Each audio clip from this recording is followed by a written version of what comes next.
We're at a big legal win now for President Trump's energy agenda. A federal appeals court siding with the EPA in its fight to cancel out billions of dollars in Biden-era climate grants. EPA Administrator Lee Zeldin has been an outspoken critic of the so-called Green Bank. He joins us now.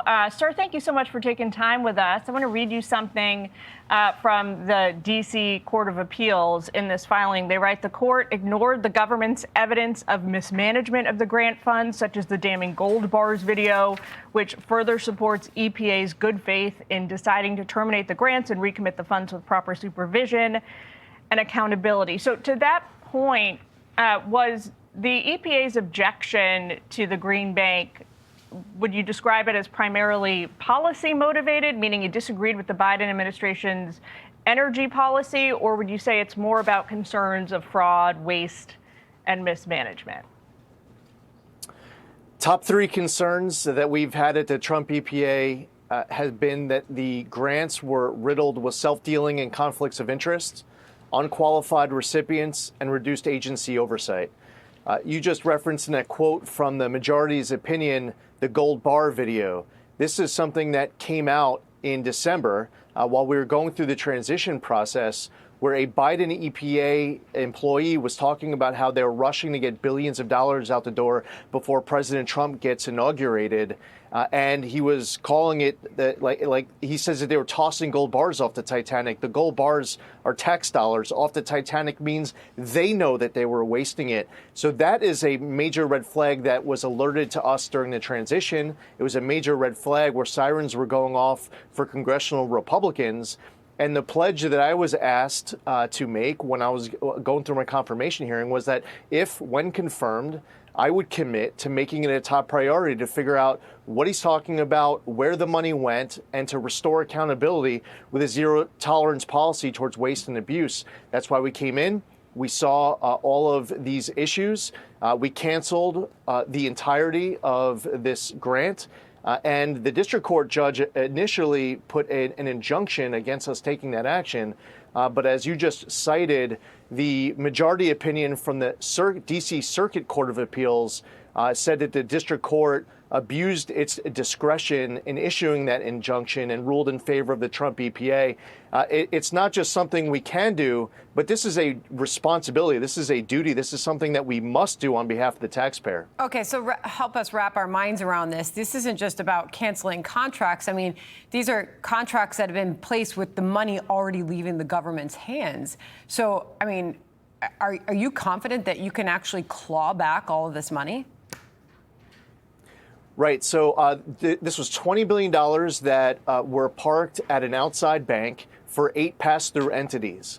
And that money has been frozen at the bank. That money has not been getting spent. The 8 pass-through entities include, for example, that $2 billion that went to the Stacey Abrams-linked NGO that President Trump often talks about. They received $100 in 2023, and then the Biden EPA gave them $2 billion in 2024. There was language inside of these grant agreements requiring them to complete training called How to Develop a Budget. They had 90 days to complete that training, yet in the first 21 days of that timeline, they can start spending the money. There was a lot that was wrong with it. Fortunately, this is something that we jumped on instantly upon confirmation and got this money frozen at Citibank, the bank where the money was being parked. Mr. Administrator, Senator Whitehouse, the top Dem on Senate Environment, says that the elimination of the solar program in particular, I believe there's about $7 billion allotted for that, is, quote, going to further hike electricity costs and make our power grid less reliable. I know you disagree with that. Can you guarantee, make a promise to Americans that electricity costs are not going to increase at all as a result of the clawbacks?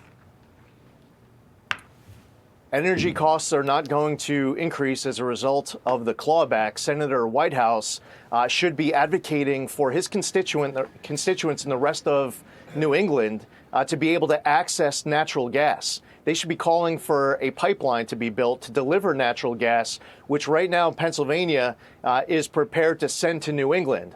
Instead of New England relying on foreign sources of energy, we should be relying on U.S. domestic energy.